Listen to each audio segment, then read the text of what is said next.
call him the magician. Blair Singer, welcome to the Greater Than podcast. How did this all start? How did you get into this? Watching my father milk 70 head of cattle twice a day, every day. And I said, I'm not going to do this. Do not let schooling interfere with your education. The truth is education's lost sight of all of it. And we don't want them to think for themselves. We don't want them to be creative. We just want them to go in there and get the frickin' job done. Now, I could be wrong, but I don't think so. Why environment is very important. If anyone wants to change, what should they do? So the point is, environment is stronger than will. The world can make you feel like an idiot or it can make you feel like a champion. It depends where you want to hang out and who you want to hang out with. I looked up in an 1828 dictionary. The genius was felt by the ancients to be a god, a demagogue, a spirit, even a demon that would watch over a person from birth. Why it is very important to be real and authentic? I don't think I started my life off being too real and authentic. You spoke about an incident which happened in Mount Kilimanjaro. Life-changing. Had a big impact on my son too. We climb up to Camp 1, about 10,000 feet, and went to bed. And in the middle of the night, he got so sick. I have never seen a human being get that sick. He couldn't keep anything in his system. When a person's emotion runs high, their intelligence is low. The thing that's unique about human beings amongst any other species, any other living thing on planet Earth anyway, is I'm so looking forward for today's conversation because I have someone whom I call the master of masters. I have a chance to meet him first time in 2013 and my life has never been the same. And I call him the magician. Blair Singer, welcome to the Greater Than podcast. Thank you. It's just an honor to be here. When you say those words, my mind flashes back to all that's transpired. So many things have happened since then. Yes, since 2013, the first time I met you, life has completely changed. I'm going to start with the conversation, which I think we speak a lot backstage. Right. Education, schooling, what is happening.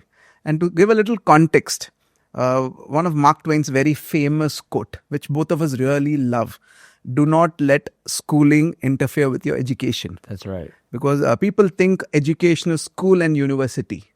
So you're right. I mean, the problem, I always say, the world, we always face many problems, economic problems, financial problems, geopolitical problems, climate change issues. And all those issues are really not big deal issues, can be handled very easily by people that know how to communicate, collaborate, work together, get their egos out of the way, and come up with creative solutions. With more population, industrial revolution, there was a desire that we need workers, and we don't want them to think for themselves. We don't want them to be creative. We just want them to go in there and get the frickin' job done. Yeah. That's it, you know? So with that, we compromised, in my mind, human spirit. And what happened is people got dependent on their jobs. They got dependent on paychecks. Education was originally designed to pull out what I call the genius inside of people. What are you supposed to do? What am I supposed to do? What are these guys supposed to be doing?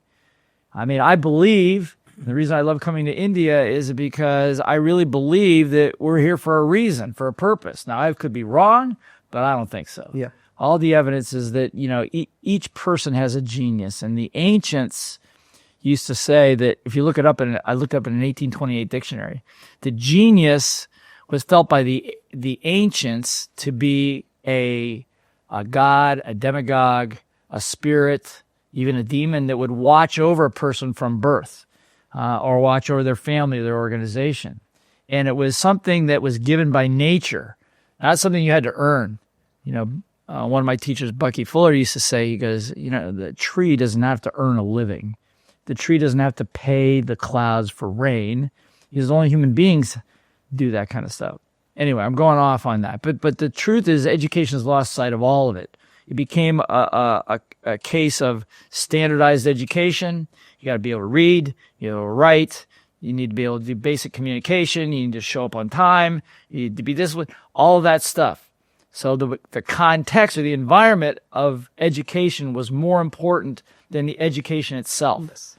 So That's why the work that we're doing now is like the context or the environment is more important than the content. Doesn't matter what the content is.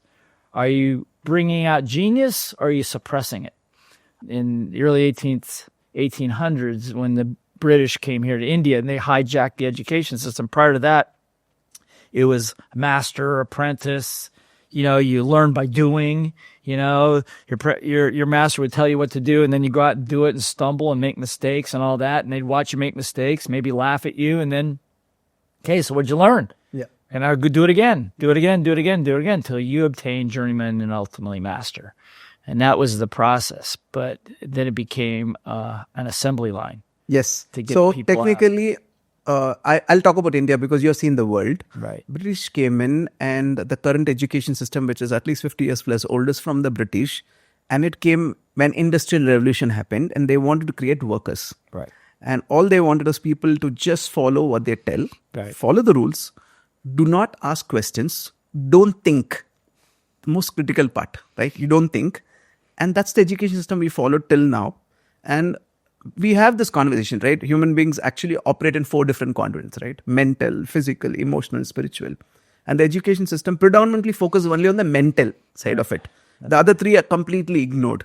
Can you also talk to us about, is this the same across the world also? Absolutely the same. So parents think they're going to send their kids to a private school and they're going to pay more money and it's going to be better. It's not. It's just the same thing of the public school system in most cases on steroids, right? They're just going to push them harder, maybe provide better instructors and more advanced programming, but it's still basically the same system. And I feel badly because most teachers, somebody that wants to be a teacher, I think has the right heart, but they quickly learn that they are subjected to a system and they're forced to comply as well. So yeah, we're physical, mental, emotional, spiritual beings. But we push the mental. Now we all have all senses, all 4 senses, but we're usually stronger in one than another. Like my son is very good physically. He works with his hands. He tried to go to university and he just never could hit it off. And one day I came home and my driveway was filled with cars with revving engines and the hoods were up. What is going on? And so some of his friends were working on cars and he just fell in love with it. So he went to a trade school to learn how to be a mechanic, a line tech. And that's what he's doing now. And he working on 3 cars at the same time, getting his hands greasy, and he's brilliant at it, right? So he found his genius. But I was outside of the system is my point. And that was just physical. The problem is in school because it's so focused on mental. If that's not your strength and you kept getting pushed and pushed and pushed, it becomes an emotional experience. Yes. It becomes stressful. You begin to doubt yourself. Kids do strange things. They act out in weird ways, which kids always do, but it becomes almost psychotic. Yeah. So, and forget about spiritual. And what I mean by spiritual is that you're in the flow, doing what you love doing. It's kind of your calling, your purpose. Those are my core values, is finding purpose. And so it's the same. I can tell you it's the same everywhere. Now, outside of that, some people that homeschool, some people that do some very alternative things. And I know some of the things that we're working on with some of our trainers outside the system. People go, can't you go change the system? I go, what a waste of time. There's an old Irish expression that says, if I knew where I was going to die, I wouldn't go there. Got it. Right? So, but I think it's served its purpose. But in order to do well in the 2025 and going forward into the next century, we need to go back to what India already knows, Exactly. What already has experience of, is a type of education that grows people. As you rightly said, just like we have a unique fingerprint, we also have a unique ability, the gift which you brought into the planet. And if you can build something around it, what you call genius, we can pull that out. Right. And the system doesn't help them do that because it only tells you on memorizing stuff. And especially in India, Blair, just for you to know, the focus is so much on getting marks, getting good grades and getting into a college. And as you rightly said, if somebody who's not good in memorizing for whatever reason, but might have some great skills or has some great gifts, Right. the education system does not develop at all. Right. And the focus is not also on the physical side of it, right? Sports, I feel, is a very crucial part when you're going in education. Not every school focuses on that. So We know what's the problem. And I think you're doing a lot of work. Well, just to that point, I was reading some statistics, and that is that depression, clinical depression, I mean, severe depression, which we're all familiar with. We have friends, we've experienced it around the world. The average age of the most clinically depressed people is 14 years old. 14 years old. So what's that tell you? That tells you that at the prime of your life, when you have the ability to express what you want to do and find what you want to do, the system pushes so hard and you're so lost because you just can't get it. Okay, disclaimer here. We are not against school. We are not against the education system. Just that the pain where the system is designed and the people who get first rankers are good. Not against it at all. Just that what we're trying to tell is our school doesn't teach you how to handle failures. That's right. Doesn't teach you how to communicate. Doesn't talk about how to handle relationships. Because once people finish college and go to the real world, and the world hits you, you don't know how to handle failures. You don't know how to handle relationships. Yeah. You don't know how to handle money. The things you need to have, That's right. skills you need to live in the real world That's is not right. taught in schools. You're one person who's been telling for many years now, the way you teach is more important than what you teach. Correct. Can you explain a little about that? Yeah, well, first the backstory on that is that I'm very blessed. I several years ago was invited to one of the largest Buddhist temples in Thailand, and I was invited to sit for several days with the senior monks there. And we talked about education, and that's what he said. He says, first, there's 3 criteria to be a great educator or even a great leader. Number 1, what are you teaching them? Is it relevant? Relevance. Number 2, he said, more important than that is the way you do it. Do you do it in a supportive manner? Do you do it in an engaging manner? Do you do it where the student has the opportunity to think their way through situations and you're there to coach them? He says, but even more important than that is how you show up as the teacher. Who are you as a human being? Do you really walk the talk? Are not just from the content perspective, but from a human perspective. Are you a leader? Do they trust you? Do they feel that in the face of adversity, you would be there and have their backs? These are the things that are most important. And they said, Buddhism, they run all over the planet teaching people how to meditate and stuff like that. And so they have centuries of experience teaching. So that's part of it. But I think that if we understand that we are physical, mental, emotional, spiritual beings, okay, if we understand that we have visual, auditory, and kinesthetic or feeling ways and emotion, physical ways of learning things, and plus about a dozen other channels that you can communicate with, then it becomes up to us as educators, what channel do I use to get into my students? Or better yet, why don't I hit all channels and see who pops up and they'll gravitate toward their own greatness. So I think so the way we do it is more important. And so many times people are worried about, I got to get this content. I got to get this content across, get the content across. Here's a PowerPoint slide with 20 bullet points on, memorize it. We'll have a test on Friday. And I could just say, if anybody's watching this, whoever's watching this right now, how many of those quizzes that you took on Friday and those tests do you remember of any of that material today? Okay, really, you don't. So again, the way it's done is important, and it's a whole science. Dr. Buckminster Fuller once said, if you trust that the student is already smart, they'll turn out to be brilliant. And so my belief system, over all these years, over 30 years of doing this, is that most everybody, deep inside, their spirit is a good spirit. Yes. It's a good spirit. That's number 1. Number 2 is that most every human being has the answers to their own questions, to particularly the deeper questions. I mean, if they don't know maybe how to write a book yet, but the deeper questions of how to handle adversity and how to grow and how to be happy, they already know that. So it's up to us to create a context or environment where the right question is being asked so that person can come up with their own answer. The problem is on the internet, people are looking for answers. So they're in the wrong place at the wrong time, asking the wrong people, getting wrong and stupid answers, and they wonder why they're still lost. Yes. You see? And so that's the power and the responsibility of education. I think, Blair, you nailed it. And one of the gifts you're given to the world, and I have to thank you for that, because we've been working from 2013, 2015, every year been coming for Train the Trainer. every coach in India who's doing very good work is your student. The way you teach is more important than what you teach. As you rightly said, PowerPoints are boring. That's why people don't like schools, because the teacher is just staring, blabbering, and you're already sleeping. Right. The attention span is very less these days. So the way you teach, right? Right. And that's your biggest gift to the world.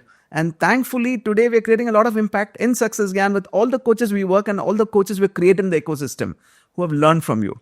Now, the question I want to ask you is, how did this all start? How did you get into this? Okay, how did I get into this? Well, okay. I got into this. I grew up in America. I grew up on a 550-acre dairy farm in the middle of America, watching my father milk 70 head of cattle twice a day, every day. And I said, I'm not going to do this. I went away to university, fell in love with a beautiful woman who happened to be from Hawaii. I graduated from school, moved to Hawaii, followed her, married her, and got divorced there. 1 year. Okay. But I stayed there. And you know, I didn't divorce. I don't know. I'm not putting blame on the divorce, but it was crushing for me because I grew up with a value system that when you got married, it was for life. And that just didn't happen. So I'm broke. I'm emotionally broken, financially broken. And somebody said to me, you know, there's a personal development program coming to town. I go, personal development? What's that? You know, well, you work on skills, but you also work on personal growth. And I go, I don't need that. I can be tough, right? And they bet me I wouldn't last in the program. And because of the bet, I went and I stayed. And in the first hour, I just was, transformation went inside of me when I realized that the one thing in common with all the things in my life that had worked and had not worked, one thing in common was me. And possibly I had something to do with all of that I was not the victim. And at that point, my view of the world changed dramatically. And I had a very brilliant trainer. His name was Marshall Thurber, and he just brilliant. And I kept going back to the program, and he kept saying, do you want to teach this program? And I said, I'd be honored to teach the program. Because he said, I'm not going to promise you anything. I'm not going to promise you you'll make money. I'm not going to promise people even like you. He said, I will promise you this, that if you follow the journey to learn how to do this, he was a true master. If you follow the journey to becoming a master, you will become the person you've always wanted to become.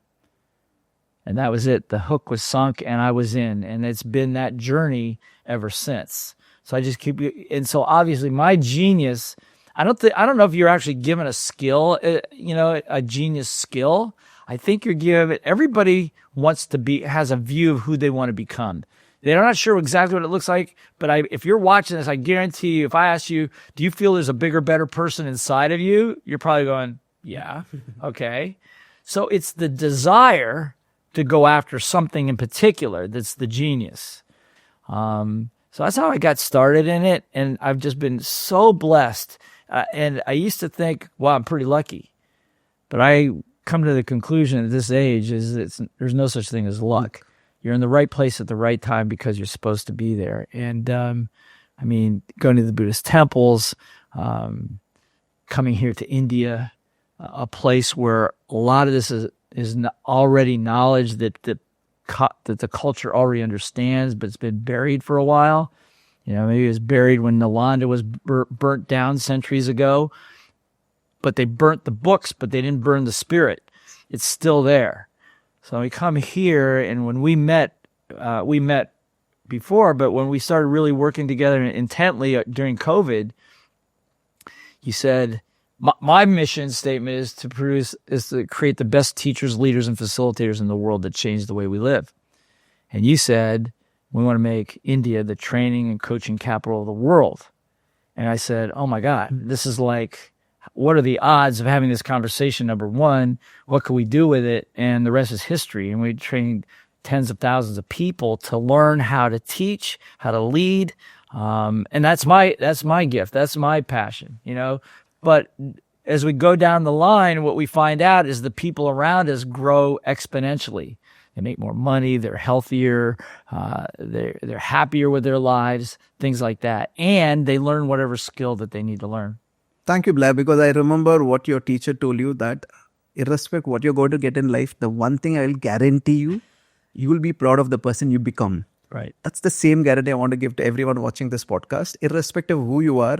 The name of this podcast is Greater Than. The reason, because we want to inspire people that they're greater than whatever current reality they have. Right. Irrespective of whatever the challenges. If they're open to learning, if they focus on personal growth, Right. where they just need to find a teacher whom they're aligned with, Right. and start working on one aspect of their life. Because what we know from prior experience, suppose you're going to work on your health, for example, fitness. Right. If that improves, it's going to impact your relationship, it's going to impact your career, business. If you're going to work on your business, it's the same. Right. So that's the beauty of personal growth. And the only goal is to become a better version of yourself. That's it. That's your only goal. That's it. But what happens when you do that? You're going to feel calm, peaceful, happy. And you're going to really impact people around you, because people can see that. Right. People can feel that. Right. And that's what inspires me to do this work. And I want to thank you for coming back to India again and again and helping us do this work and create some world-class teachers, like you named a few. Like Siddharth runs the largest community for digital coaches in the world. We have Pooja, Meghna, and other hundreds of coaches who succeed and doesn't work, but has created in this ecosystem. So big thank you for that. Yeah. And I know you talk a lot about Bucky Fuller. Can you explain what impact that person has on you? And for people who've never heard about him, just give us a little idea who he is. His name was Dr. Richard Buckminster Fuller. That's his full name. Yep, that's his name. And he was an inventor, an architect, a writer, a philosopher. I think at one point he had more patents in the U.S. Patent Office than any living human being. Okay, because his whole thing was to create tools and artifacts that would improve humanity. He would always say this. He would say, don't try to change people. People are fine. He says, you change the environment that they're in. Environment, he would say, is stronger than will. Person living in a suppressive environment, not a lot of probability that they're going to experience the best version of themselves unless they leave that environment or create a bubble in that environment where they can actually have an opportunity to grow. So that's the power of a great teacher and a great education system. So, and he wrote several books. He's very difficult to read. He's like mathematician and all that stuff. And when I was in Hawaii, one of the side benefits is that when I was going through that first personal development program, I met a young guy who was, I was selling office machines for a company now called Unisys, and he was a sales rep for Xerox, and his name was Robert Kiyosaki. Author of Rich Dad, Poor Dad. Author of Rich Dad, Poor Dad. And so he was a few years into it before me, and so he introduced me to Bucky's work, and we just started studying it together. We started studying it together, and because to try to read Bucky by yourself is like you fall asleep, you spend more time sleeping than reading, right? And we did, and so we would just uncover some of the things he said. So he's been a very, very, I think if there's one person on this planet that's had the biggest impact, it would be him. He just he had a view of the world, and a view of humanity, and a view of how to get it, how to be the best you could be. He was not a rah-rah guy. He was not a seminar leader. He was none of that. He was an inventor and a mathematician and a philosopher. And he said that that we haven't even scratched the surface of what we're possible of. I'm not going to get into it right now unless you want to know, but he said something. He said, on a video I watched of him, he said, there were 6 billion people on the planet in the 1970s. And he said, we have the opportunity to live as 7 billion billionaires on this planet. We wouldn't have the cash of a billionaire, but you have the lifestyle of a billionaire. And he had all kinds of statistics to prove it, you know. He said back in 1900, only 15% of the world could read and write in 1900. He said by 1970, only 10% could not read and write. He said, so inadvertently what we're doing is we're improving the quality of our life and our standard of living. He says, what if you just, rather than focus on money, what if you focused on improving the quality of life? Would you trust that the ripple effect of that would be even greater? And that was his whole premise. And I was just, you do this, you'll become the person you could become.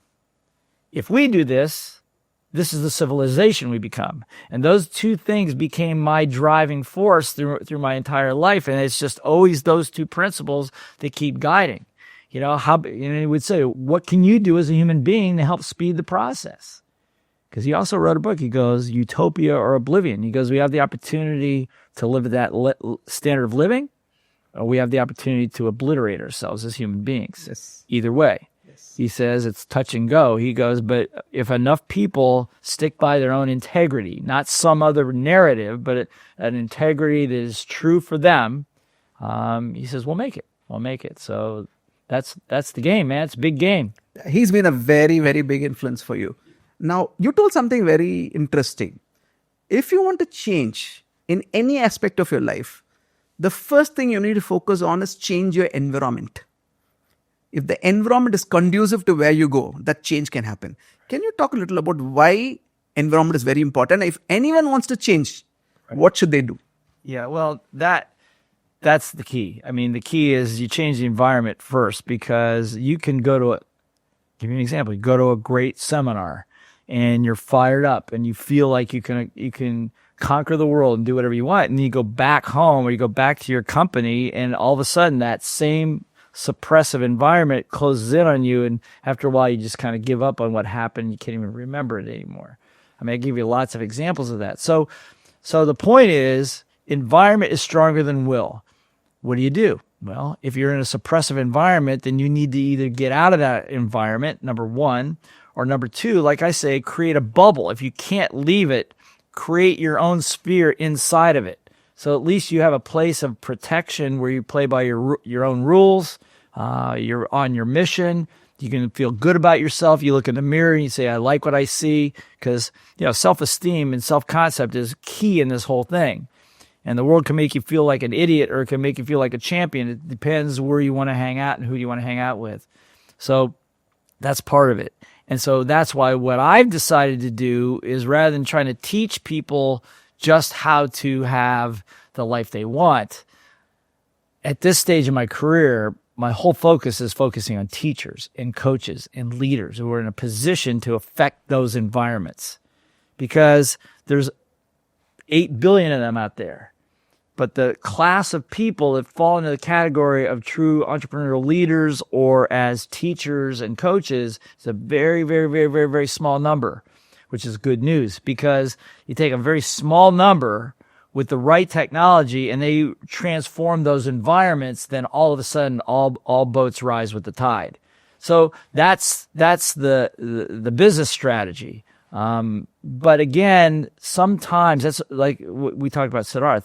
That's one of the things that he's done so well. With 30,000 at this point, 30,000 people on his platform, they can't leave their environments, but they can go to a platform, they can go to a place where the environment is conducive for them to grow, develop, make money, feel good about themselves. Now with the internet, you can get on a platform, on somebody's ecosystem that you trust, and grow there, communicate with the people there, get your learning there, and then be able to, that's your bubble, and then you can work out from that place. So technology has allowed us to connect in a very powerful way. It's had some downsides too, yeah. But I think that if you realize what we're talking about, then your environment is stronger. What is a way that you can get out of that environment long enough to continue to sprout your wings? Go to the gym. Maybe even though it's not taught well, maybe a night class that you feel you just want to learn something about, maybe not even for a trade, you just want to learn something new, become part of a book study. I'd say that there are a lot of people that they don't spend a lot of time at home. They're out there learning, growing, doing things, being part of other ecosystems. And I think that that's the future of education. We've talked about that. The future of education are these platforms, ecosystems that then join together and cooperate like we do in a collaborative manner. Yeah, I agree, Blair. The future of education is going to be people have an opportunity to learn what they want from a true master, sitting from the comfort of their home, with the environment where they have like-minded people also learning together. There's a support group which can help them grow. And that's the way forward, as you rightly said. And one of the things which you've been talking since the first time I met you, teachers are leaders, leaders are teachers. And I love your mission because you to change the 8 billion planet, you can't work with 8 billion people. We know it. But you can work with people who are entrepreneurs, who create a massive impact in the world, teachers and leaders. So that when you work with them and they get this work and they understand what you're trying to talk, they can go back and impact their environment. Right. Can you talk us about where did teachers are leaders and leaders are teachers came about? Sure. Well, teachers, we're all familiar with teachers, school teachers, trainers, coaches. And traditionally, education is about imparting information or a skill set. Learn how to be a mechanic, learn how to do something like that. So that's fine. But the truth of it is that only addresses the mental and the physical part of what the student's trying to learn. It doesn't teach what happens when something doesn't work. When you hit adversity, something breaks down, you make a mistake, you get yourself in trouble. And so that's not there, because traditionally a teacher doesn't teach that. In the old days they did, but in our systems they don't do that anymore. That's why it's no longer appropriate to just be a teacher. You also have to be a leader. Now, what's a leader? A leader instills trust. That's the big thing. You may be entertained by training, you might get some knowledge, but who's going to have your back when the crap hits the fan? Who's going to be there that's been there, done that, can help you get through making mistakes and dusting yourself off in the face of adversity? That's a leader. Those are people, a leader. And again, if somebody wants to talk to a lot of people, one to many, that's also a leader function. Yes. Is to be able to broadcast a message, articulate a vision of something bigger than ourselves to other people. We think of, great leaders of all of our countries, Martin Luther King, Gandhi, Mother Teresa, all these people that had vision that other people were inspired by. So that's why you got to be both. Now, on the flip side, what if you're a leader? Yeah. Okay, if you're a leader, I run a company. Why do I need to be a teacher? Well, you need to be a teacher because you've got employees and you got staff, and you're asking them to learn new skills. Correct. Because in a crazy world, they have to learn new skills and they have to adapt and change and make mistakes and all that stuff too. So the question is, what are you going to do? How are you going to inspire them to do that? You're going to have to not only lead them, but you're going to have to teach them what to do. Teach them how to handle adversity. Teach them some of the basic skills, or at least bring that element into your business. Some of the greatest entrepreneurs on the planet, some of the greatest leaders were also great teachers. I think of people like Phil Knight with Nike, and if you feel like Schultz with Starbucks. I mean, these are companies that we know that were just amazing teachers and leaders. I mean, they'll do classrooms and chalkboards and that stuff, but I'm not talking about being that kind of a teacher anyway. I'm talking about a teacher that teaches people how to deal with what I call your little voice, the little voice in your head, or the one that just went, what little voice? That one, right? And the debilitating part. And they teach you based on their own experience. This is how you handle it. Don't worry about that. Just take a deep breath, move forward. So teachers need to be leaders and leaders need to be teachers. Back in the 90s, you didn't have to worry about that. In the 2000s, particularly after COVID, it's a must. Yes. And those leaders in organizations that learn how to teach and learn how to facilitate, even more important than teaching, their businesses will go through the roof. We just did a master facilitator program in Vietnam not too long ago, only for business owners, no trainers. And they were blown away. I mean, they came back and reported that their businesses, increased profitability in a record period of time. They, people stepping up, taking responsibility, owning the place. And they were saying, we've never done anything. Just, we don't tell them what to do. It's just the way we're leading. Yes. Again, the way you teach, the way you lead is more important than what you're doing. Yes, I agree. And for people who are understanding what is master facilitator, what is train the trainer, my suggestion, start with Millionaire Mind Intensive. In that program, you'll kind of understand the way we teach. You'll understand it's completely different from the school education. It's 3 days. It's fun. It's intensive. You'll have more energy when you leave the room than the time you came in. That's a good start. Then you'll get exposed to what Blair does, train the trainer, and other stuff. Blair, I'm going to ask you this question. You just said a little about it. One of your great work, I think you're given for humanity, is Little Voice Mastery. And for people who have no idea, he just said, the conversation you have in your head. Right. I believe the quality of your self-talk is directly proportional to the quality of your life. Can you talk about little voice?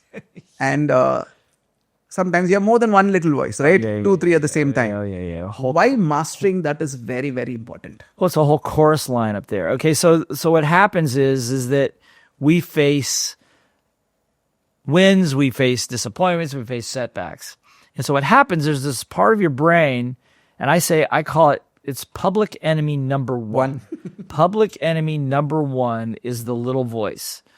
It will cast doubt, sap your confidence, tell you you're not good enough, you're not strong enough, not old enough, not young enough, not pretty enough, not whatever enough. Okay, just fill in the blank. And so all it's trying to do, it's a part of your psychology that's trying to protect you from going out there and getting hurt. Okay, I believe. Okay, and so what happens is... just to interrupt you, it's a coping mechanism of the brain to protect you, basically. Right. It's basically a coping mechanism. Yeah, right. Go ahead. Right. It's the same little voice that goes, you're going to jump out of an airplane? You're crazy. That's ridiculous. Don't do that. Okay? Well, we're not all jumping out of airplanes, but we want to start a business. It's kind of the same thing. If they're jumping out of an airplane, what are you thinking about? Most people fail. 83% of businesses fail in the first 3 years. What are you thinking? You're not smart enough. You don't have that information. And so I'm going to do it anyway. And then the first sign of the first month, you lose money in the first month. You're going, oh, maybe I shouldn't be doing this, right? Because you've been programming yourself. Okay. So that's the little voice, and and I say the little voice is not the real you. It's a composite of all the experiences you had, teachers, parents, preachers, all these things, advice that they gave you to keep you, hopefully safe. And so it's a conditioning which has happened to you since your birth by people in authority or your parents or your teachers. The media, especially social media. Right. And those are things which start telling you. Right. Now go ahead. Yeah, you start believing it, which, by the way, is one of the biggest mistakes that people make is surfing on social media. Start comparing yourself to other people. That's the kiss of death. Okay, it's just not. Let's repeat. That's the kiss of death. It is. It totally is. I mean, think about it. I mean, if you're trying to build a business and you're looking at somebody else on social media is making all this money and doing all these things, and you want to start copying what they're doing. First of all, you don't know that they're successful. Exactly. 90% of the time they're not. Maybe they were for a moment. Yep. Okay. So you're focused on that. That means that your focus on yourself, you're only operating at 50% because half your focus is over here, half your focus is over here. I don't know about you, but I've had several businesses, and being 100% present is hard enough. Yes. Let alone dividing your focus. So it's just not a good scenario. And again, I think that we fall prey to a narrative. Marketers use that narrative to poke a little pain in there to get you to move in a certain direction. I'm not saying it's good or bad or anything like that, but we all know that that's true. I think I just want to add on to that before we go back to Little Voice. The way the algorithms of social media are designed, it's going to feed you what you like. So you're seeing what you like. Then something what you lack hits in. It's so beautifully done. You don't even see it. Then you feel, I don't have that. And you buy. Right. Whatever it is. Right. You don't need it. You just don't need it. And that's the design of the algorithm. And what people don't understand is you and me might type the same question in internet at the same time. You will get a different answer. I'll get a different answer because the truth is not given in social media. It just designed what to feed you so that you're in the platform longer. And people don't even know that. Yeah, it's a marketing tool. It's a marketing tool. There's no right or wrong. It's not a personal growth tool. It's a marketing tool. It's a marketing tool. Just got to understand that. So now we know where Little Voice is coming from, the conditioning. Now, what do we do about it? Well, what you do about it is, first of all, be conscious that you have one. Because what happens for most people, they're having this conversation in their brain. They believe everything that they're listening to. They're listening to, because obviously it's me talking to me, so I obviously should believe it, which is not the case. So first, can you tell me the difference between intuition and Little Voice? How do we know what's the difference? What if it's my intuition talking to me? Okay, so this is my take on it. There's no scientific evidence here. Okay, is that you're when the little voice is typically talking to you, it's typically holding you back. Okay, it's typically putting on the brakes. It's creating limits. It's bringing you down inside. You're feeling big, it brings you down. Your intuition, not all the time, but many times, is expansive. It's the creative part. It's the part of you that sees something bigger, bigger vision. Bucky Fuller used to say, he goes, when you have this vision of greatness, or you feel like you can conquer the world or conquer whatever it is you want to do, he says that's kind of like God giving you an ice cream cone. Yep. You just get one lick. He said, but you wouldn't be given a lick of the ice cream cone if you weren't meant to have the whole cone. You're supposed to have all that. We don't live in a cruel universe. You get a lick of this because and if it inspires you, then take the next lick and keep moving. So intuition is also a softer feeling for me. It's a feeling that kind of wells up in a moment that I'm still. Everything else is a response, yes, or a reaction. And a lot of people make a mistake that, well, my intuition said I should hit the guy. That wasn't your intuition, dude. That was a fact that your brain short-circuited. And what happened is that you were unable to access the neocortex, which is the higher thinking of your brain, a thing called the amygdala. I don't want to get into all that, but you lost control of your emotion. That's why you hit. That has nothing to do with intuition. Okay? It's a reaction. And one of the biggest problems that we have, if you isolated all the little voices, is that when a person's emotion runs high, their intelligence is low. No. If you don't know what I'm talking about, think about the last time you were really upset and said something when you were upset that maybe 10 minutes later you go, I wished I had not said that. That was the wrong thing to say because you lost control of that. So that's what's happening all over the world. It's happening in boardrooms. It's happening in businesses. It's happening across national borders. It's happening in finance. All these kinds of things are happening. Imagine a world where people were able to control that. And from day one, we were trained in how to experience our emotions, not run from them, how to handle them when they were debilitating, not be plagued by them. How to take the things that you thought were a curse to you because it was a natural ability that you thought were a curse and realize at an early age that that's not a curse, that's your gift. Yes. You just haven't unwrapped it yet. You get more education, now you'll be able to unwrap it.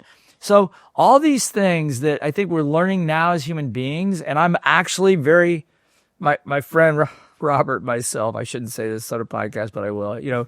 We've been friends for such a long time, and he's the eternal pessimist. He goes, world's coming to an end. This is going to happen. A financial crash. Da, da, da. And I go, yeah. But, I really believe after all these years that there are more people becoming inspired. I think there are more people understanding this podcast and understanding what we're talking about because the evidence is everywhere. If you look, if you're looking for something, you'll find it. Okay. You say, I really like to have a red Volkswagen automobile. All of a sudden, everywhere you look, you see red Volkswagens, right? So if you start saying, I want to see the good things that are happening, you'll see them. They're everywhere. People opening doors for each other. People, you go into a third world country and you're stuck in a traffic jam. Nobody's honking their horn. Yeah. Nobody, people there's like 3 lanes, but there's actually 6 lanes moving around and jammed up in an intersection. We go to Tanzania in Africa. Nobody's yelling. Everybody's smiling. That's our roads also, Blair. Whether if you've been in Indian roads, you'll know that. I call it organized chaos. It's like a symphony. Everyone is going like this, but everyone is going safe. Nobody's hitting each other. Right. When you go to America, you're not going to get that. Yeah, I mean, people are screaming. They're going to get out of the car. They want to go get in a fight with people. What's up with that, right? So I think that little voice mastery is the number one enemy to your success and what you want to do. And I would say this. So for people watching, can you give me step by step what they should do? Okay. Number 1, realize that you have one and realize it's not the real you. Okay. Why? Because what we know about personal growth, if you have a problem, if you can externalize it and put it out here, there's my little voice standing like a little puppet standing there right there. That's the first thing. Realize that you have it and externalize yourself from it. That means whatever I am not enough, put it there. Yeah. And externalize it. Okay. Right. That's the first thing. Second thing is that, well, in the book, I've got 21 different techniques depending what it is. But the first thing is, then the second thing is to apply a technique against it. One of the most common affirmations. Yes. They've been around forever and ever and ever. You know, you're feeling bad about yourself. You can't do it. You can't do it. Okay, it's okay. Say, look at this thing and say, I like myself. I like myself. I love myself. I believe in myself. I've got this. I tell people that the second step is to every day have a discipline and a routine. Every great performer, every great athlete, every great musician, they have daily routines. Why? These are disciplines that allow them to excel at a very high level. If you want to excel at a very high level as a human being, copy that process. That's an age-old, centuries-old process. Get up in the morning and sit and meditate or something like that. But I'm not going to go into the whole routine, but a daily routine that includes some affirmations, a little visualization, I would say a little bit of exercise, and just quiet your mind for a little. If you can only do it for 5 minutes, it's worth it. Okay, that's the second thing to do. And then the third is to dig more into where did that thought come from? Where have I had that thought before? And that's why now, then, when I train people to be teachers, leaders, facilitators to help ask the right questions to people so they can blow some of that stuff out. And once you've closed the loop on whatever that open question was in your mind that's causing you doubt, it's permanently closed. There may be some other ones open, but that one's handled. Okay. And that's the good news. So step number 1, you externalize it. And first understand it's a conditioning, it's a belief, which is not you picked it from somewhere. That's step number 1, the most important step. And you're saying if you can really ask the right questions and understand where it came from, you can actually close the loop. Yeah. And the best way to do is go affirmations. Affirmations are statements which you tell yourself every single day and start working on it so that you can rework the brain pattern here. Right. And that belief can go off. Right. And most importantly, have a daily routine. That's it. Yeah, just have a daily routine. That's right. And I'll say the last thing too, and that's this, because people always ask me, how do I become great? How do I overcome procrastination? How do I do all this stuff, which is all little voice stuff, right? I said, okay, you want to be a winner? Stop hanging around with losers. I guess that's the big deal. I mean, then you remember we talked about environment. So put yourself in the presence of the type of people that you aspire to be like. Okay, serve them, be on crew for them, read their books, listen to their podcasts, and all that stuff.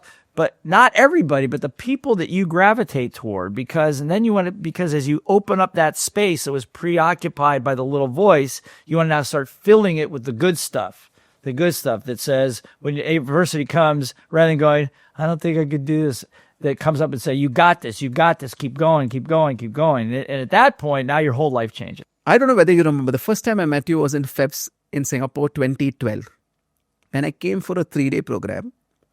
And a lot of pieces I learned, but 2 pieces which changed my life. We're going to talk about the first piece. And for anyone watching this podcast, if you're going through any challenge, there's external pressure in your life. Maybe it's a health challenge or a relation challenge or a financial challenge.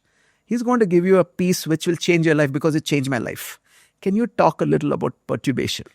What happens when external pressure happens? Can you explain that? Sure. Okay, perturbation.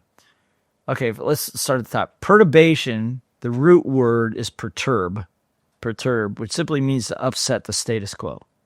Okay.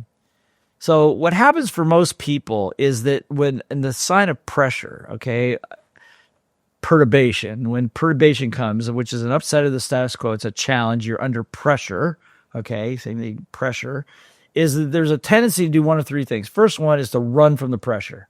Second thing is to act out emotionally, which in a negative way. The third thing is, for some people, is to self-medicate. I'm in this pressure cooker. I can't handle it. Drugs, alcohol, addiction, shopping, some sort of an addiction. Okay. And so what happens is it keeps a person frozen there. Why? Because under pressure, what happens is the stress begins to build, and we begin to get emotional. And what we already mentioned is high emotions, low intelligence, right? That's why we do those negative 3 things.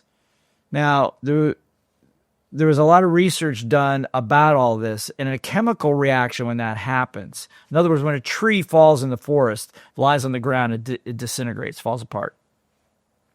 Just falls apart. Okay? However, if that tree under the pressure of the earth falls into a swamp under the pressure of the earth and under the heat, it actually doesn't disintegrate. It turns into coal or oil and ultimately a diamond, which is the same carbon atoms but in a much stronger structure. This is physics. One is what we call entropic, falling apart. The other one is syntropic, meaning it comes together. Now let's go back to our human being.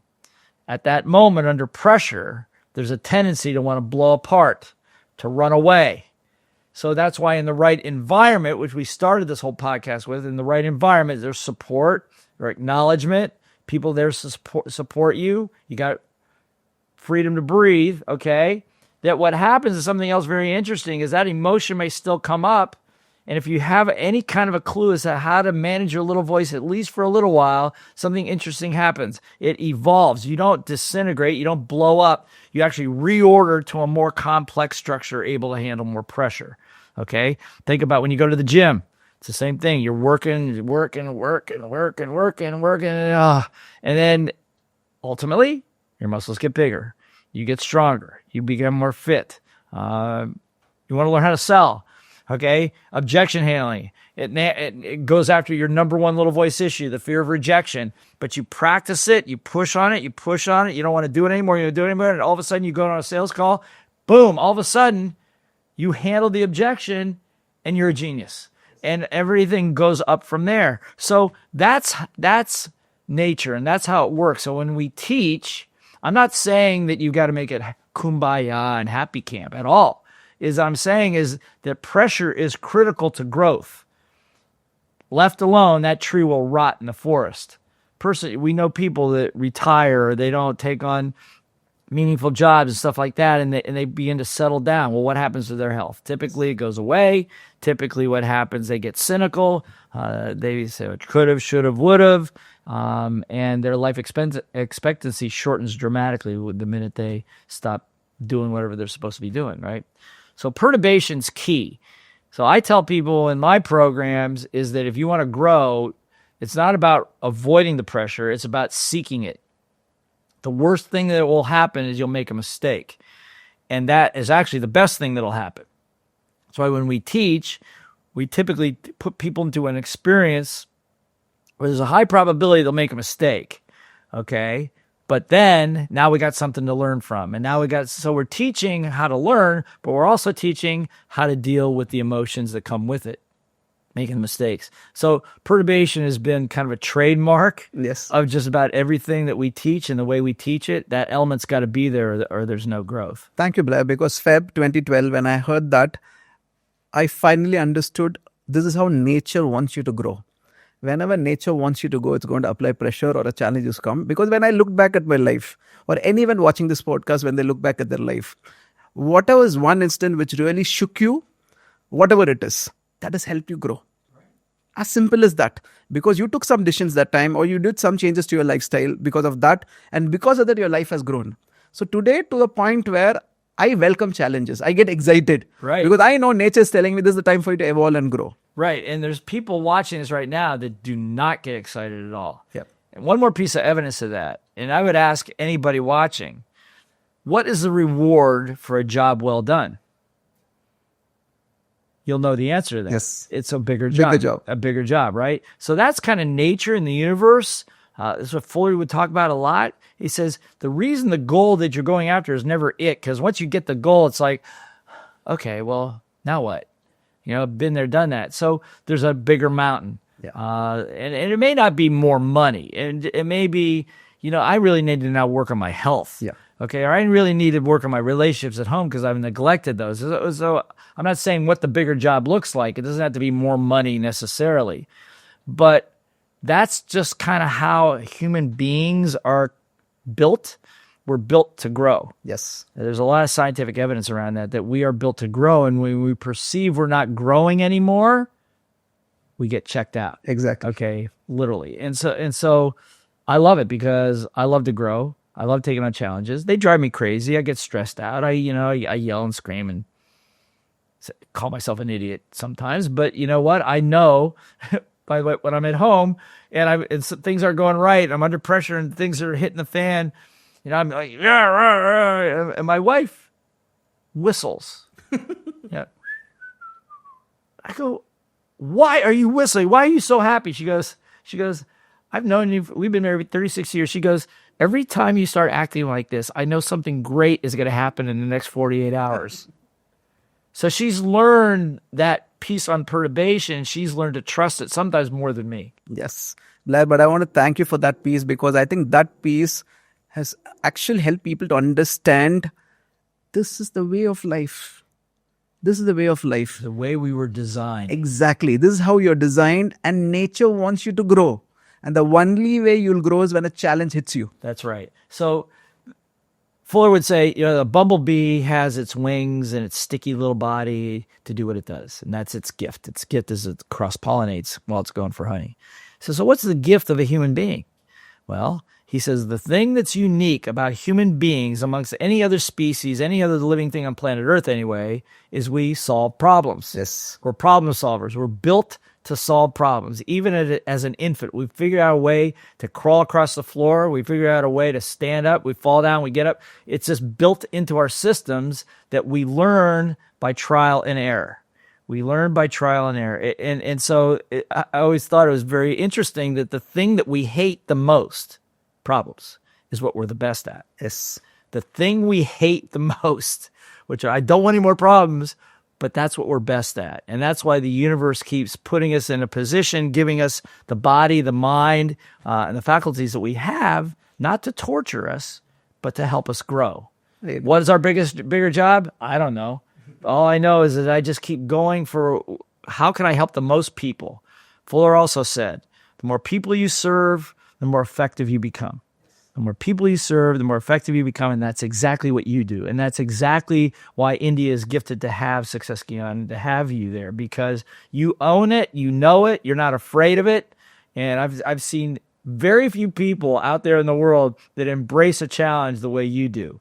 I don't see you go, like this, and go, okay, so we're going to do this, let's try this, let's try that, try it. Okay, good, that didn't work, try it again, try it again, try it again. And that's what makes people great. Thank you, Blair, because this is my belief. As you rightly said, nature gives you challenges to evolve and grow.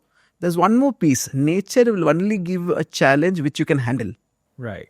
So irrespective of who you are, what is happening in your life, for people who are watching it, if you're going through a challenge, the design of nature is it will only give you something which you can handle. Well, yeah, and let me just add to that too, because here's the mistake, and this is where school and nature overlap, okay? It only gives you a problem that you can handle it. True, absolutely true. But the way to handle it sometimes is by asking for help. Exactly. You can't do it on your own. Right? Is to be able to pull together other people to help you with it. But school teaches you got to do it on your own. Okay? And so if you can't figure it out, I'm an idiot, I can't do this. You're absolutely right. And so you have to ask yourself, born on this planet naked, helpless, we have no fur coats to stay warm, we can't walk, we can't go out and find food. No other species has that problem. We do. Why? Why were we created that way? Why is it that way? We would not survive more than 20 minutes on this planet without the help of somebody else. I agree. And so school says, no help. Do this on your own. Oh my goodness. Very important piece. I think Blair really covered it. Nature only gives you something which you can handle, but you need to ask for help. There are people around you, there are teachers around there who have already been there, done that. There are groups there. There's stuff you can really ask for help. And you don't need to do it on your own. Somebody's already done it and knows how to do it and has got a step-by-step process for you to just follow it. Why don't you just follow it? Okay, so I told you two things I learned in Singapore. One was perturbation, which changed my life. The way I started seeing life changed, and every challenge I started welcoming. And you also said, no, once you solve a challenge, nature is going to give you a bigger challenge because it wants you to grow. Correct? Now, the second piece which changed my life that day in Singapore was you told something called code of honor. A set of rules. You write it down for yourself. You can do it with your family, with your business. A set of rules called code of honor to protect you from you. Right. Can you talk about code of honor? Code of honor. Well, first of all, it's not a new idea. It's not a new idea. I mean, every great civilization, every great religion, every great team, every great business, one of the core principle, one of the core pieces of those entities is that they have an internal set of rules. Okay. Buddhism has, I think, the 6 precepts. Hinduism has its own set of rules. Judeo-Christian has the 10 commandments. These are traditional codes that were designed not for the outside world, but designed to hold these tribes together. Because, our founding fathers and ancestors knew that it doesn't take, again, a brilliant person to figure out that the success of any group is based upon itself. You don't have to, I always say in business, you don't have to worry about competition. You got enough problems on your side to deal with, okay? So it's nothing new, but it's never been really incorporated in business. And when Dr. Fuller said, change the context, change the environment, I said, how can I do that? I'm not an inventor. I can't develop, that kind of stuff. But what I do know is this thing called Code of Honor, which is basically a set of values. Like, what are your values? Like health, wealth, happiness, teamwork, responsibility, these kinds of things. And so what the Code of Honor is a physical set of rules that protect those values. So in other words, I say responsibility is important to you in your life. Then you'll have a rule that says, I agree not to blame, not to justify, not to point fingers. I take responsibility for everything that happens to me, whether it's my fault or not. Okay? Now, think about an organization that has everybody in that organization that pledges allegiance to that rule. It'd be a whole different organization, a very different organization. And in fact, as I went through my teaching career, I tested it because I was a big believer. I don't want to teach anything that I don't have any experience of. So I did it in my own business. It turned a failing trucking company around to become one of the fastest growing air freight trucking operations at the time in Southern California. And then I went to Singapore Airlines and Morgan Stanley and IBM and L'Oreal and all these huge global international brands. And we did the same thing. First thing, what are the values? Let's create the code. Singapore Airlines had a code of honor in every single station that was unique to that station all over the world. I went to each one of them, okay? And it worked. It worked. I mean, the results would pop through the roof. Why? Because people were on the same page. In other words, you may have a core value of love, okay? And for one person, love might mean compassion, embrace, sympathy, understanding. For somebody else, love might mean tough love. I'm going to be in your face. I'm going to tell you the truth, whether you like it or not, whether it's painful or not, because I care for you and I want that for you. Well, those are two very different. I'm not saying one's better than the other, but they're two different definitions, and that creates division within a team. So I always say that what we teach is, first of all, create a code for yourself because you need boundaries. If you're going to become great, which anybody's watching this podcast, I know that's what's on your plate or you wouldn't be here. You're going to be great. Your size gets bigger. As a being gets bigger, the law of attraction kicks in. The bigger the mass, the more of the attraction. So you'll attract a lot of things. You'll be distracted by a lot of things. So you need to create boundaries. Who am I? What am I doing? What am I going to stay focused on? So you need code of honor. And you don't need a lot, like 10 rules. So those things are enforceable. And what I mean by enforceable, you don't fire people. You don't have to fine them or anything like that. But what you do is you have to call it out. When we talk about great teachers, leaders, and facilitators, the ones that I work with, we all operate by the same code. Yes. And if they want to be part of that network and part of that platform, then everybody agrees to it. And you know what? People love it. Why? Because if you look at the code, if you want to be a trainer, a coach, or a leader, you're looking at rules and say, I want to be able to do that. I want to be like that. Remember, we said the number one motivation is who can I become? So it doesn't become just a penalty. It becomes an aspiration. People join the United States Marine Corps not because of the pay, not because it's easy work, and they're in harm's way because it's got a code that if I can live up to this code, I'm going to become the person that I always wanted to become. And that's the big power of it. Thank you for explaining Team Code of Honor, Blair, because I remember the first time you told me the Team Code of Honor in Singapore, you spoke about an incident which happened in Mount Kilimanjaro. Can you share that? Sure. It changed my life, for sure. Went to Mount Kilimanjaro in 2012. And the reason we went there is my son was in a confusing time in his life. I talked to somebody about doing community service, happened to meet somebody on an airplane that was talking about community service in Tanzania. I'd never been that part of Africa. And so long story short, we decided to go. 2 days of community service, working with the orphanages and kids with disabilities was life-changing. Big impact on my son too. And then we start the climb, 7-day climb. Everything's great. First day, everything's fine. We climb up to Camp 1, about 10,000 feet, just shy of 10,000 feet, and went to bed after dinner. And in the middle of the night, he got so sick. I have never seen a human being get that sick. He couldn't keep anything in his system, vomiting uncontrollably. I tried to settle him down through the night. It was cold. He was hypothermic. The next morning, the group needs to move on to go up the mountain, and he was just moving so slowly. We tried to give him water. We gave him medication. Nothing seemed to help. So we trudge along for about an hour, and we're just coming out of the rainforest, and we pause to take a break, and he's leaning on his hiking poles. And I go, Ben, can you make it? And I look at him, and he looks at me, and he's got yellow around inside of his eyes. And he's saying, Ted, I just want to go home. So I'm faced with a decision right now. The protocol is if a person can't make it, then a porter will take him down, they'll find a clinic, and I can continue the climb. But the thought of sending my son down there, not knowing what was wrong with him, into a third world country where nobody speaks any English, seemed equally unacceptable. So my point of view on life is I go to challenge myself, accomplish goals. I set out a goal, I go and I achieve it. And now this is happening. So I'm going, what do I do? So mountain guide comes over to me. He says, what are you going to do? I go, give me a minute. So I'm looking out over the cloud line. I'm looking at my son. I look at the summit. And I remember my little voice says, hey, you remember you wrote a book about this called Team Code of Honor?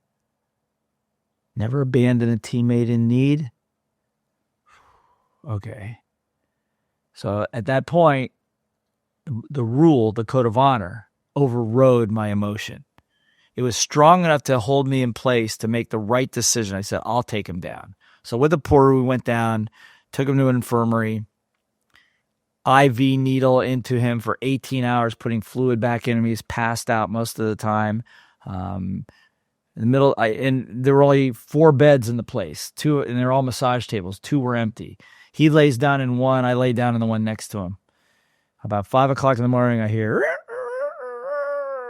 the rooster wakes me up. I open my eyes. I look at him. He opens his eyes. He sees me laying next to him, and he gets this huge smile on his face. And then he goes back to sleep. I'm laying there and go, oh my God. I could have made a catastrophically bad decision up there at 10,000 feet. And we went home.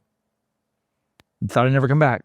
Until 6 months later, he goes, we're going back. I go, we're going where? Who's going where? He goes, we're going to Kilimanjaro. I go, why? He goes, there's not a day I don't think about that mountain kicking my butt. So, okay, let's go. And we went back, and on July 3rd, 2013, at about 11:35 a.m. Tanzania time, we hit the summit, Uhuru Peak, 5,900 meters. And we laughed, and we cried, we embraced. And I had a little gift for him that I carried in my backpack all the way up there. And it was a keychain with a pendant, an engraved pendant. And on the pendant on one side, it said Kilimanjaro 2012-2013. On the back side, it said, we start together, we finish together. And I will always have your back. And at that moment, my whole life changed. My whole life changed.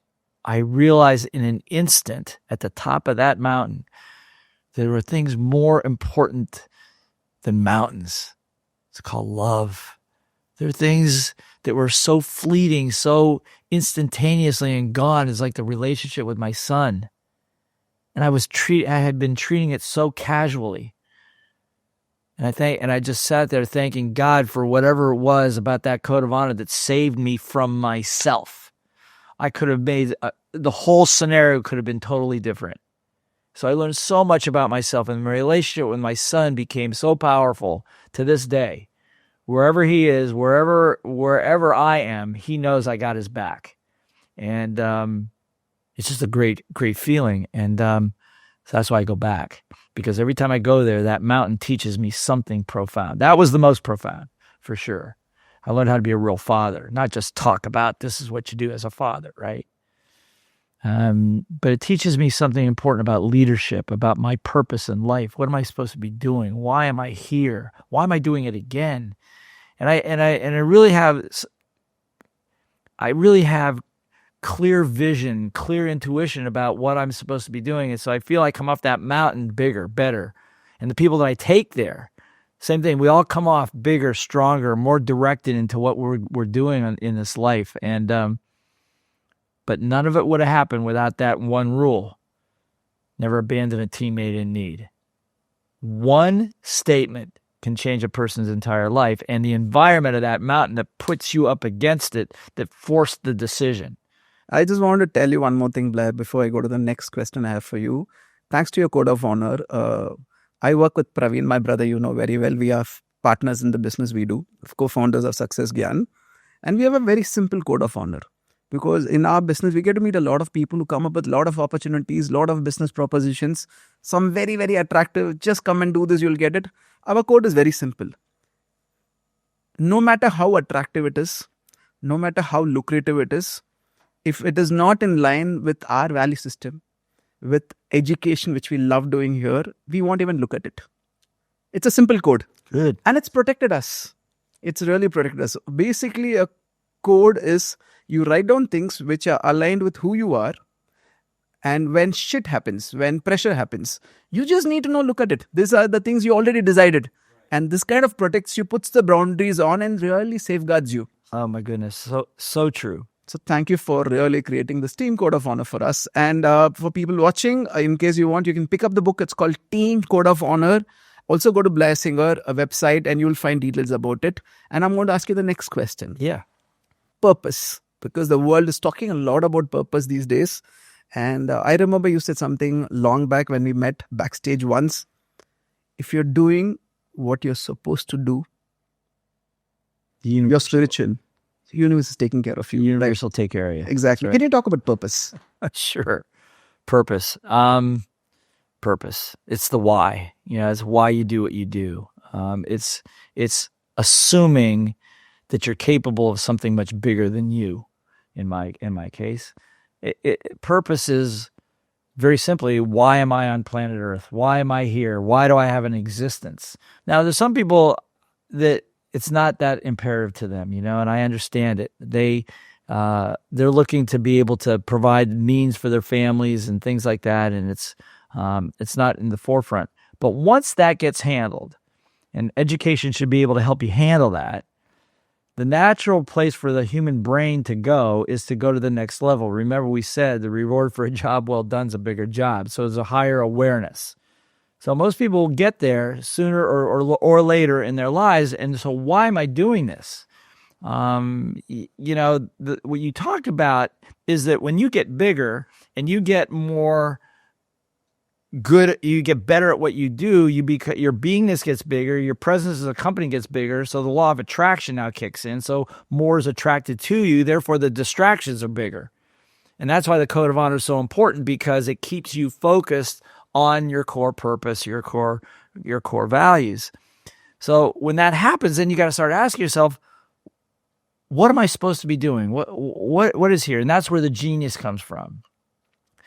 There's a lot of people. My son, his purpose right now is to become the best mechanic that he can become and make some good money and build a family. For me, it's to create a learning platform and to create a method to expose a methodology to the world that teaches the world how to teach and teaches the world how to lead. And if we can just get that out to as many people as possible, and they just shift a little bit, the whole world changes as far as I'm concerned. So purpose is like, what are you here to do? What do you, if you had no boundaries, if you had no limitations, if you knew you could not fail, and what would you do? What would you do with your life? I mean, after you did all the partying and traveling and all that stuff, what would you do with your life that had meaning for you and meaning for others. Like I said, 2 guiding principles. The more people I serve, the more effective I can become. So that's always been the guiding principle for me. And I just know that for me is that the more people I help, the happier I am, the more satisfied I am, the better I sleep at night. And the more value I can add to other people in a way that enhances their lives and that they can then in turn help other people, that makes me even happier. I agree. Right? So I have to ask myself, why am I here? And Fuller said this. Bucky Fuller is another Fullerism. Mm-hmm. He said something, if I quote him closely, he said, your significance or your purpose may remain forever obscure to you. In other words, you may never know your purpose. But he said, rest assured, you're probably fulfilling it if you commit yourself and your experiences to the highest advantage of other people. Wow. And he said that several times, and it was like every time it would just hit harder, right? Your significance may remain forever obscure to you, but rest assured you're fulfilling your purpose if you commit yourself to the highest advantage of others. As a matter of fact, that line came from a time when he himself was very depressed. He had inventions that didn't work. One even killed somebody. He was living in Chicago at the time. He was married. His first daughter had passed away. His life was not going well. And he figured the best thing to do was just to end his life. And so he went down to the shores of Lake Michigan, which is right there in Chicago. And his plan, a cold winter day, he was just going to start swimming.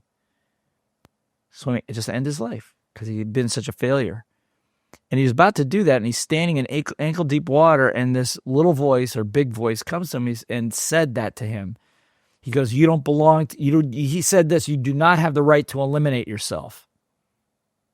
You don't belong to you. You belong to the universe. And your significance in that universe may remain forever obscure to you, but rest assured you'll fulfill it. Just commit yourself to the highest advantage of others. Just take whatever abilities you have and commit it to the advantage of others. Now, he made inventions. Some people do medicine. Some people do literary work. Whatever it is, commit yourself to the highest advantage of the other people to your best of your ability. And he became legendary. He became a great thought leader. But he had to go to the end of the universe almost to get there. So that's purpose for me. Purpose is what you're here to do. Robert and I talk about it, Kiyosaki and I talk about it a lot, and we say, what am I supposed to do? He said something, and Robert said something interesting. He goes, well, what does God want you to do? What do you want to do? What does God want you to do? I go, that puts a different spin on it, right? But it's that discussion that improves the quality of your life, quality of your relationships. And one of the reasons, that's why I love being here, talking with you, because we can have this kind of a discussion. Some people don't want to have this discussion. Terrifies them to have that discussion. That's okay. That's not where they want to operate from. But for me, and as I'm getting older, it makes a big difference. It makes a big difference. I just want to know that all of this, my trials, tribulations, and all of this is going to be an advantage for other people that can learn and grow and get a head start.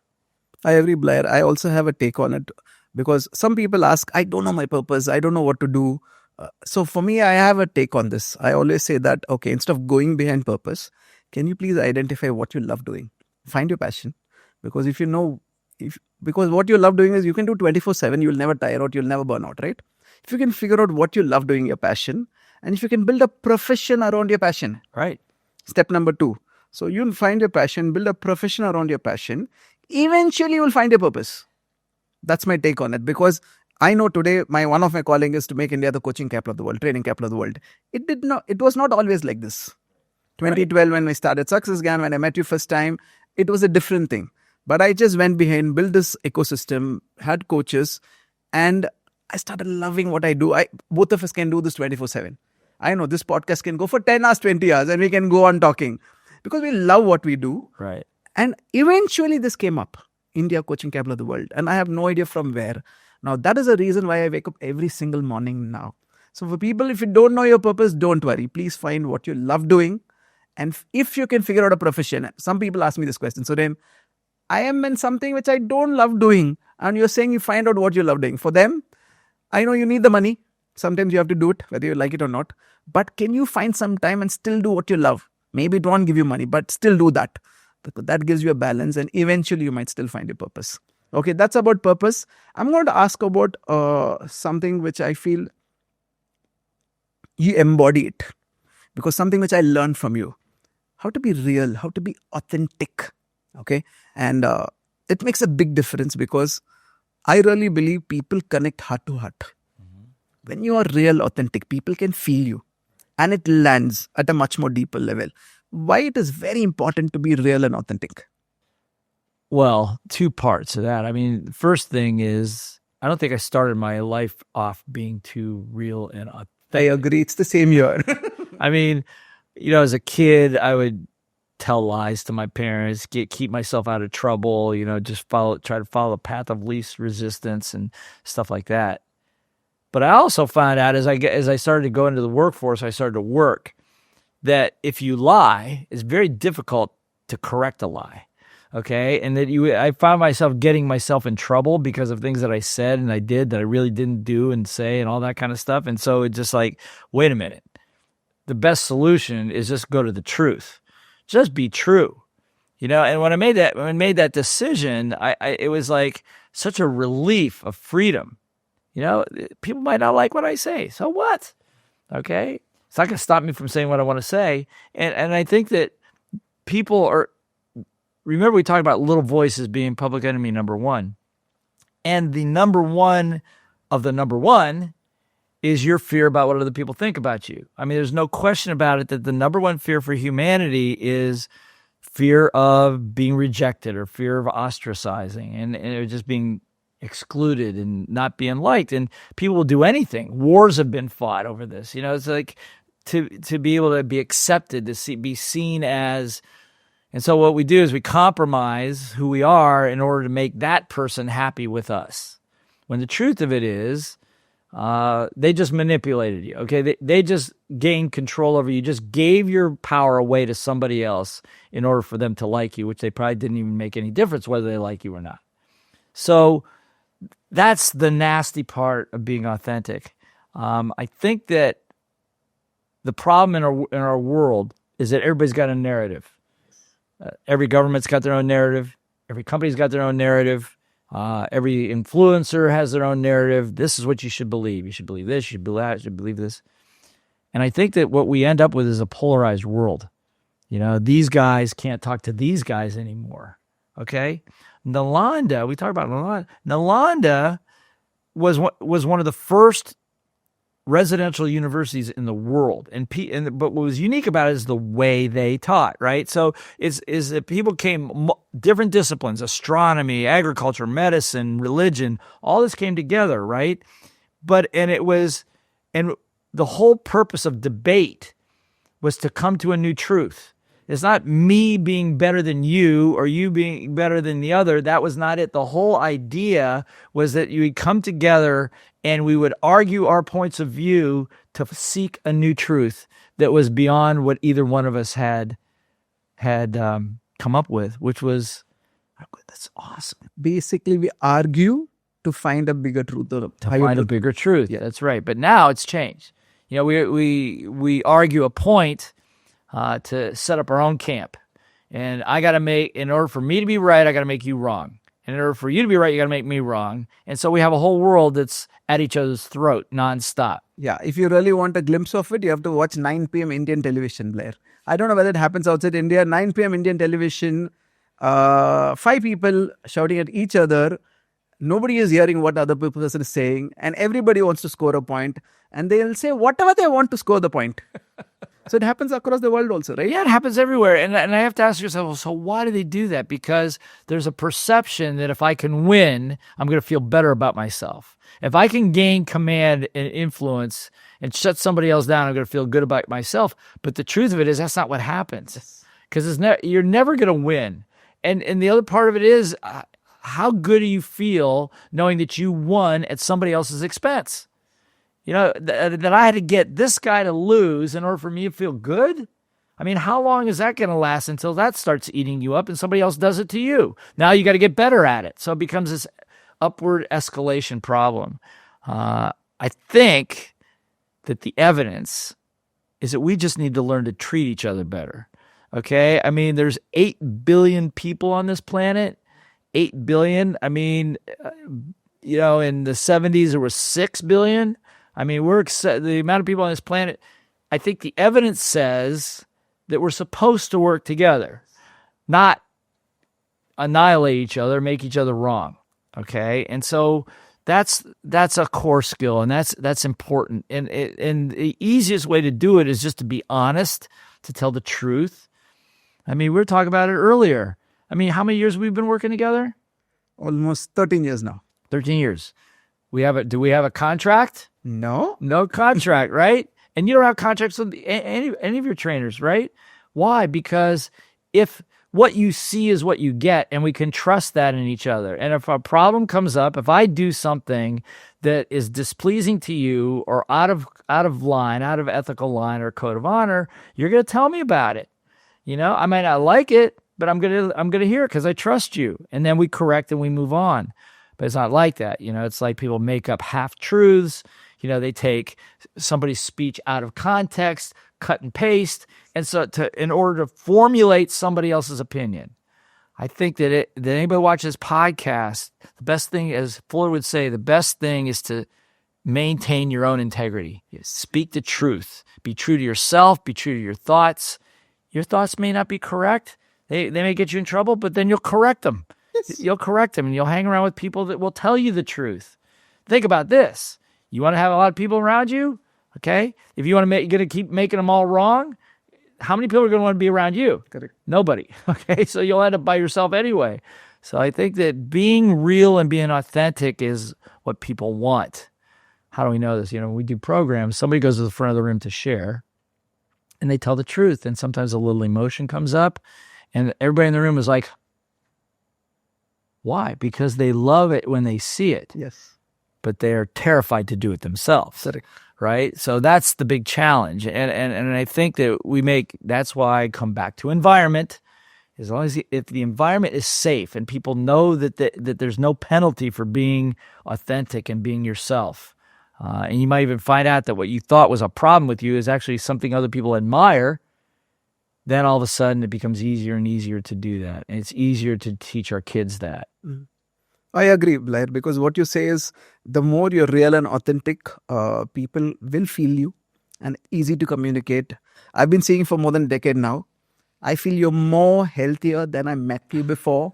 Your fitness regime, I think you've inspired a lot of coaches and trainers, a lot of participants in Success Gyan rooms to become super healthy by the way you are. Can you talk about your health regime? Yeah, fitness. Well, first of all, I love it. It's health is a core value. Mm-hmm. Physical, mental, emotional, spiritual health. Big deal for me. Purpose is another one. Wealth is another one. But I will tell you this, is that I realized at some point in my life that my body will give out before my brain does. Okay? Is that like to do what we do and to teach and to train and get on stages and on airplanes and run around the world and take on bigger games takes energy. Physical energy, mental energy, emotional energy, all of that stuff. And if you're weak, then what happens is that when the bigger challenge comes on, you're not quite up for it. And you have to fall back. I don't want to fall back. I go to Kilimanjaro every year. That's kind of my incentive to keep myself in shape, to get to the top of that thing. And I just believe that I had a mentor by the name of Mac Newton. He's deceased now, but he, a two-time world champion in Taekwondo, just an amazing coach. He was my personal training coach for over a decade. And he said, never underestimate the value of looking absolutely fabulous. That was his deal. Wow. And this was the reason why. He said, because your results are based upon your self-concept, how you see yourself. He said, and if you see yourself, you look in the mirror and you feel good about what you're looking at, and you feel good, it's going to affect your results. If you look in the mirror and you feel bad about what you look at, that's going to also affect your result. He's worked with the greatest athletes in the world, and he said your results will never exceed your self-concept, which includes your self-esteem, your self-image, and all of that stuff, right? So I'm a big believer in that. I look in the mirror. Okay. Nobody else looking in the mirror. I'm not trying out for any Olympic sport. My wife and I are very happy. I'm not looking to attract any women or anything like that. That's all way out of my system, right? But I enjoy feeling good, and I enjoy knowing that I've got one part of my life handled. So, for example, when I work out, there's a time every day that's on my calendar. So my personal assistant knows on my calendar when I'm home, that time of day is blocked out. There, nobody, nothing, no event, no conference call, no coaching session, nothing, because it's sacred. That's my sacred time. And I love that time, and I take care of it because it's taking care of me. Because if I'm going to be my best, if I'm going to be in the service of others, the others deserve to get the best of me, not what's left over. They need to get the best of me. And so for me, that means working out. That means I have little voice coaches that I work with every month, sometimes once a week. My Little Voice Mastery book, I tell people it's my $500,000 book because that's what I've spent on personal development and coaching for me over the years before writing that book. And I'm proud of that. I like that because I don't know how good I am at anything, Suren, but I'm going to do everything in my power to be the best that I can be. And I'm not there yet. I don't know if I'll ever get there, but I just want the satisfaction of knowing at least that base is covered. I got that, okay? And it makes it fun. Gives me a lot of energy. You're an inspiration for so many people in India, Blair. I know I was 25 plus kilos when I met you first. So I'm still work in progress, but I've come way far since 2012. Thanks to you, because you've been an inspiration for that. And as you rightly said, because when you take care of the health quadrant, I think the way you see yourself changes and your cognitive function also becomes sharper. Totally. The way you start thinking changes also, right?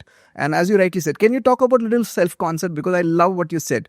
Self-concept is self-esteem, self-image, self-ideal, right? Can you explain that? Sure. Why that is very important? Yeah, sure. So if you just take a look at a simple diagram, you say results. We all looking for results: money, health, whatever, happiness. What affects that is your behaviors. Okay, so nobody ever got fat eating one piece of chocolate cake. So the behavior will determine the result. You start walking every day, make a code of honor rule, don't put toxic things in your body, stuff like that. But what drives the behavior on a daily basis is your attitude or your mindset. If you have a bad day, you have a bad attitude, somebody says something, your little voice gets twisted out of shape and it ruins the whole day. I don't care how talented you are, you're not going to produce the result. Okay, we know that.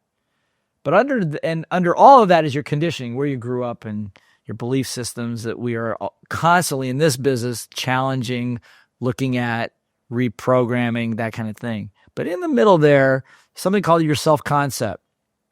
As you rightly said, it's your self-ideals, like who are your role models, who are the people you look up to, whether you know them or not. Maybe people in history, okay? What's your self-image? When you look in the mirror, what do you see? You see a loser, or you see somebody that's going for it, vigorous and just loving life and making mistakes but growing every day. Same reflection, different image, okay? And then, of course, what Mac would always say, and he's the one that taught this to me, he said, you got to take a look at your self-esteem. How much, and this is the important one, how much do you even like yourself? I know we've all met people that clearly you could tell they didn't even like themselves. And we've all had days when we didn't like ourselves. He says, and he goes, that's the most important one. And so I work out with him, and he would have all these athletes in his studio back in the day, and we have big linebackers from the NFL and Major League Baseball players and huge NBA stars, and I'm working out with them, and he has them on the floor pushing us very hard physically, and then periodically somebody start to fail, and he'd send that he goes, okay, so and so say I like myself. I don't want to say I like myself. I like myself again. And he would just like myself until they would change their mood level and then go back after what they were doing. And miraculously, every single time he would do that, they excel. And those big old skeptical guys became big believers. By the way, gifted again. How do I find this guy? And he happens to be in Phoenix, Arizona. It was only a couple blocks from my house. So I had the honor to work with him. But he taught me some very powerful lessons that you will never exceed your self-concept. I'll say it again. The results that you have, if they're not what you want, don't worry about your behaviors too much. Check a little lower. What's your opinion of yourself? Are you beating yourself up? Do you like yourself? Do you believe in yourself? And if you don't, that's okay. Just start doing the affirmations we talked about earlier. I like myself. I like myself. I like myself. I believe in myself. I got this. There are times when I'm terrified. Go on television, up in front of a live offline group, 5,000 people. And it's like, my little voice going crazy. I like myself. I like myself. I like myself. And so what happens, it has a way of bringing you back to have confidence in yourself. So that's why the thing to remember is that your results will never be greater than your self-concept. We've had athletes there that had unbelievable gift and talent and skill levels that could run faster than any human being that I've ever seen in my life, close their eyes and put their hand out and catch a football, not even knowing where it's coming from, just being able to sense it with one hand. He says, but some of those guys couldn't win. They could not win. They had the talent. They had the work ethic. They worked harder than anybody. But what something was sabotaging was their self-concept. I don't deserve it. I'm not ready for it yet. I'm not good enough. All those things that are little voices even plague the best of players and the best of performers. But the way through it is to understand that it's your self-concept. You've got to believe in yourself, you like yourself, and you've got to do exercises to help you get there. That's why the work you do is very important. The work we do in Success Gyan is very important because we start working on your mindset, which is the most critical piece, right? Yeah. How do you see yourself? Right. It's very, very, very important. Right. Blair, I know we can speak for us. I know we do it whenever we go off stage or we have lunch or dinner together. We have a tradition in this podcast. One of the traditions is called 3 to 1. Three people who impacted you maximum. Well, I've just been blessed by so many people. It's any one of those questions like 3, 2, 1 of all those are like all that comes up are hundreds. But if I were to say, I'd say Dr. Fuller, Buckminster Fuller, is probably the one. He's provided me with some guiding principles in life that have shifted the way my worldview and my personal view all at the same time. He had an ability to see way bigger than most people could. But he also had the ability to talk to you right to you. And so I think that for sure, he gave me some very guiding principles to operate from. That would be number one. I'd say number 2 person in my life that has impacted me the most is my best friend, Robert Kiyosaki. And sometimes I hate him. Sometimes I want to kill him. I'm sure he feels the same way about me, but I kind of tell you that as I started this journey, I started it with him and we're still in it together all these years later. And if it wasn't for him, I might still be driving a tractor on a dairy farm somewhere in Ohio, and he's given me tough love, truth, and turned me on to a level of education that I didn't even know existed. Okay, so he'd be number 2. And I think the other person that's changed my life the most is Eileen, my wife. There was a time in my life I didn't trust anybody. Was taught not to trust people. Be nice, but don't trust them. Just can't trust them. And when I went through that painful divorce and all that stuff, just reemphasized that. And she was the first person in my life. She came into my life. And before I married her, before I even proposed to her, we were living in Southern California, and I got a half a jug of wine, and we went onto a lifeguard stand, and I started interviewing her. I said, let me just give you a scenario. If I traveled a lot, and we were living together, would that bother you? She goes, well, blah, blah, blah. And then I'd say, okay, thank you. If you were attracted to somebody else, would you date somebody else? She goes, why are you asking me these questions? She goes, are you proposing to me? I go, no. But of course I was. And she came into my life and taught me the word trust all these years. not just trust as a male-female thing, but trust as a friend. Learn to teach me to trust myself. Learn to trust the universe around me. And she's not a speaker or anything like that, but in her way, she's just, I've settled down. I'm not settled down. I've redirected my energy in much more positive directions over the last 36 years because of her. And I will eternally, this lifetime and for lifetimes to come, I will always be grateful for her because she's had the biggest impact, one of the biggest impacts on my life. Okay, that's 3. Let's go to 2. 2 core philosophies which you believe in. 2 core philosophies. Well, one we've mentioned, the more people I serve, the more effective I become. That's core philosophy. And I got to give you 3. Okay, so the other one is the distance between me or you or anything that you want in your life is not as far as you think. It's the distance between your right ear and your left ear. That's all it is. That's it. And it's that simple. And, that's a guiding principle. And I think that we, all of Fuller's stuff. But what came up I was doing an Instagram the other day, and something popped up out of my past. There was a fellow by the name of Robert Ponte, who was a Dress for Success guy. He'd been on TV and very famous, outrageous dude. And he said something once in a program. I don't know why he looked right at me. And he looked at me, he said to the whole group, greed is having a gift and not giving it. Wow. What? Greed is having a gift and not giving it. You've got a gift. We've all born with it. We got a gift in there. And if you don't give it to other people, you're being greedy and you're hoarding it to yourself. So that thought, plus the more people I serve, the more effective I become, drives me in a direction that is powerful. Powerful. I agree, Blair. It's very, very profound, very powerful. So 3-1 has become 3-3 now. Okay, let's go 1. 1 message for people watching this podcast.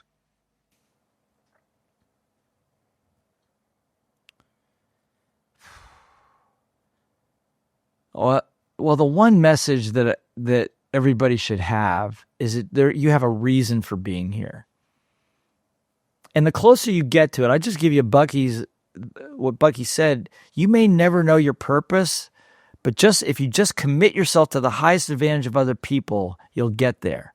And add to that point, what you're saying is start by doing something you love, something you would love to study for the rest of your life. You don't have to be great at it. You don't have to be great at all, but you need to be the best student of it and just love it to death. And I think that if you do that, you'll find your purpose, or you'll come close enough to have unlimited success. And just understand, if you get that little voice out of the way, which is getting part of you out of the way, you'll be happy and you'll be free. And at the end of the day, I think that's what we all want.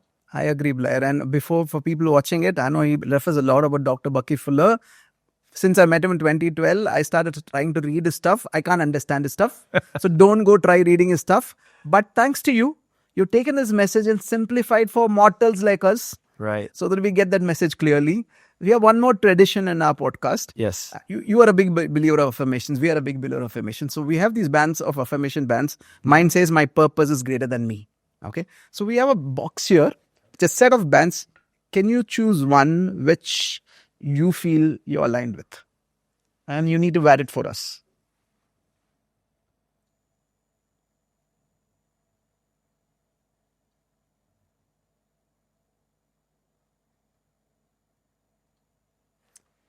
Which one did you pick up, Blair? My progress is greater than me. Love it. Love it, man. My progress is greater than me. Awesome. As I told a little earlier, we can go on for us because our conversations are always on work. What impact can we create? How can we create more teachers and leaders? And it's always inspiring to just sit and have a conversation with you. Thank you for staying till the end. This podcast is about helping you shift perspectives, push your limits, and take steps that actually move you forward. Just remember that you're greater than anything life throws at you. I am Surendran Jayasekar signing off. We'll see you again next Friday at 8 p.m. Until then, love yourself. Don't take life too seriously. Live a life of meaning and purpose.